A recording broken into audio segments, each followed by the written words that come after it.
या बातमीपत्राचे प्रायोजक आहेत विल्बर्ट प्रॉपर्टीज, घर प्रत्येकाचं नातं विश्वासाचं।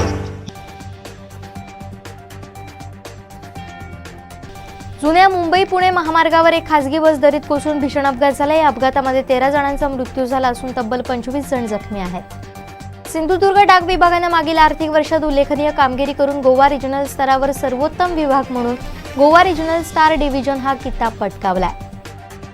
श्री स्वामी समर्थ समग्र दर्शनाचं सावंतवाडी विठ्ठल मंदिरात आयोजन करण्यात आलंय।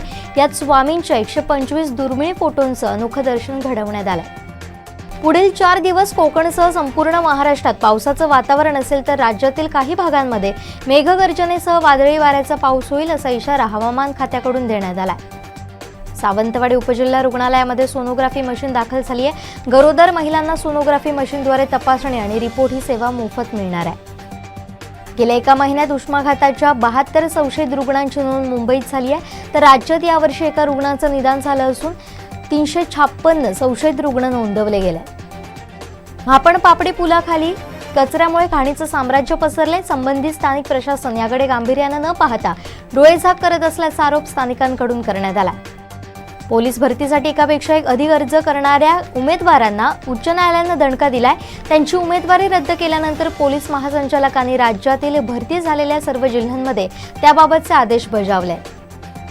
तौक्ते वादळ, निसर्ग वादळ, पर्ससीन नेट, मासेमारी तसेच हवामान बदलामुळे येथील माशांचं प्रमाण घटलंय। पालघर जिल्ह्यातील मत्स्योत्पादनातील घट जवळपास 20,000 टनाच्या घरात पोहोचली आहे। मेट्रो कारशेड कामात शिंदे फडणवीस सरकारकडून मोठा घोटाळा झाल्याचा गंभीर आरोप शिवसेना नेते आदित्य ठाकरेंनी केला आहे। पुणे मुंबई महामार्गावरील अपघाताची दखल सरकारने घेतली असून मुख्यमंत्री एकनाथ शिंदे यांनी अपघातस्थळाची पाहणी केली। ज्या ठिकाणी ब्लॅक स्पॉट आहेत ते आयडेंटिफाय करण्याची सूचना मुख्यमंत्र्यांनी दिली आहे। बेळगावला पाणी पुरवठा करणारी मुख्य जलवाहिनी फुटली आहे। यामध्ये 50 ते 60 फूट उंच पाण्याचे फवारे उडून आजूबाजूच्या शिवारामध्ये पाणीच पाणी झालंय। शिर्डीत वाळू महाराष्ट्र दिनापासून म्हणजेच 1 मे पासून केवळ 600 रुपयात ब्रास या दराने मिळणार असल्याची घोषणा महसूल मंत्री तथा जिल्ह्याचे पालकमंत्री राधाकृष्ण विखे पाटील यांनी केली आहे। खासदार संजय राऊत यांनी भाजपावर मोठा आरोप केला। यामध्ये राष्ट्रवादी काँग्रेस पक्ष हा फोडला जाईल अशी भीती संजय राऊतांनी व्यक्त केली आहे। राष्ट्रवादी कर्नाटक विधानसभेच्या निवडणुका घड्याळ चिन्हावर लढवणार आहे। निवडणूक आयोगाच्या परवानगीमुळे राष्ट्रवादीला कर्नाटक निवडणुकांसाठी मोठा दिलासा मिळाला आहे। राष्ट्रवादीचा राष्ट्रीय पक्षाचा दर्जा रद्द झाल्यानंतर अध्यक्ष शरद पवार पुन्हा ॲक्शन मोडमध्ये आलेत।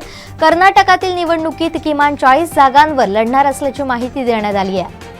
सावरकर म्हणायचे की बलात्कार हे एक राजकीय हत्यार आहे, ते आपल्या विरोधकांच्या विरोधात वापरा असं विधान माजी कॅबिनेट मंत्री विजय वडेट्टीवार यांच्या कन्या शिवानी वडेट्टीवार यांनी केलंय।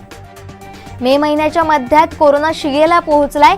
त्या दरम्यान प्रत्येक दिवसाला 50,000हून अधिक रुग्ण आढळू शकतात असा दावा कोरोनाबाबत अचूक भाकीत करणाऱ्या कानपूर IITचे प्रोफेसर मनिंद्र अग्रवाल यांनी केलाय। अपूर्वा नेमळेकरच्या भावाचं निधन झाल्याची बातमी समोर आली। अपूर्वाचा भाऊ फक्त 28 वर्षांचा होता। अपूर्वानं भावासाठी एक दुःखद पोस्ट शेअर केली आहे। सतेज पाटील यांना पहिल्यांदा आमदार करून मोठी चूक केली। अनेकांनी त्यांच्या उमेदवारीबाबत आपल्याकडे आक्षेप नोंदवला होता अशी टीका माजी आमदार महादेवराव महाडिक यांनी केली आहे। महाराष्ट्रातील वंचित बहुजन आघाडीचे नेते प्रकाश आंबेडकर यांनी तेलंगणाचे मुख्यमंत्री के चंद्रशेखर राव यांची भेट घेतली आहे। या भेटीमुळे चर्चांना उधाण आलंय। मोदी सरकारच्या चुकीमुळे पुलवामा हल्ला झाल्याचा मोठा गौप्यस्फोट जम्मू काश्मीरचे माजी राज्यपाल मलिक यांनी केलाय। CAPFच्या कॉन्स्टेबल भरती परीक्षा आता मराठी भाषेतही देण्यात येणार आहेत। MHAनं हिंदी आणि इंग्रजी व्यतिरिक्त 13 प्रादेशिक भाषांमध्ये कॉन्स्टेबल CAPF परीक्षा आयोजित करण्याचा निर्णय घेतलाय।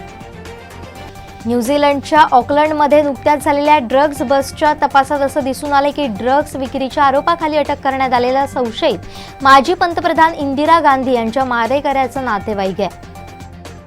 कर्नाटक विधानसभा निवडणुकीसाठी काँग्रेसनं 43 उमेदवारांची तिसरी यादी जाहीर केली आहे। अथणी मतदारसंघातून माजी उपमुख्यमंत्री लक्ष्मण सवदी यांना तिकीट देण्यात आलंय। या बातमीपत्राचे प्रायोजक होते विल्बर्ट प्रॉपर्टीज, घर प्रत्येकाचं नातं विश्वासाचं।